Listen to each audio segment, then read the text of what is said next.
All right, part 3, chapter 18, perspectives to guide teachers in designing and executing measurement, evaluation, and grading. So here's our main idea. How we evaluate students will reflect how they handle the learning process. Let me say that again. The main idea of this chapter is how we evaluate students will reflect how they handle the learning process. Grades, and more grades. They are so important. And so a kingdom perspective on evaluating learning, grades downplayed. This is the number one way I got it wrong as my first year teaching in high school. When I was hired, I was told that everyone needs to make an A. And the issue with that is that no one desired to learn, that there was no tension. People put very little work in because they knew they had to make an A. And so the second way we get it wrong is failure accepted. There is no way I'm going to pass, so I'm not even going to try. This was me in my AFM math class. The workload was so intense, I was so behind that I wasn't even going to try because I knew I was going to fail. You know, grace should give students the opportunity to fail and to be redeemed. There needs to be multiple opportunities to achieve. Students need the opportunity to redo work, to try again, to go again. One of the things that when we think about evaluation that's going to help you the most with parents and administration and students is to be clear, write it down, and communicate early. If the standard is set early and it's clear and it's written down and you follow through with that, it's going to go a long way. And so it's okay if you need to pivot, but put it in writing and date everything. You want to have a paper trail.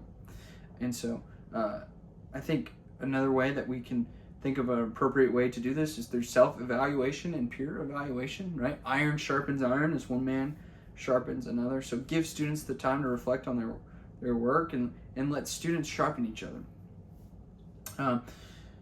Again, observations conducted in various situations. Share what you observed from the student during the process. Are you coming alongside of them? Are you coaching them? Are you saying, hey, I saw this, you could do this better, you did a great job of this? It's so true. 2 compliments, 1 correction. And you will go a long way. Assessment in real situations. Apply this to the real world. Right? How might they be evaluated in a job? This is the opportunity to coach them through that and to show them grace. I think specifically about high school students. Judge them as a professor would judge them. Prepare them for that next season. But then show them grace that they may not see in the next season. And then how are tests constructed and used carefully? Don't be that. You will find out very quickly that teachers will give tests on Friday because they just don't want to work. Don't be that. Do not be that teacher. Again, do not be the lazy teacher that wants to give a test just so you don't have to work that day. Or you need to get caught up on something else. Or you need to do this. And teachers will do it consistently. And then students are overwhelmed with anxiety.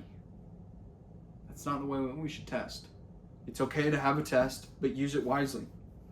And then why do we have this perspective? Well, the learner is an image bearer. Your students are sinners. They're not going to be perfect.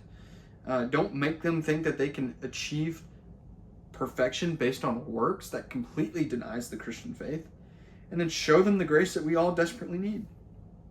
Understand that you as the teacher are a fallen image bearer, that you're a sinner in need of grace, that you're going to fall short. This is why it's so important to have things written down, to be early, to be punctual on time, get the work done that you need to get done in an effective way, and then understand that you're going to mess up. And you will get the opportunity to go again and again and again. You know, those first couple of years of teaching, you're going to fail. You're going to fail a lot.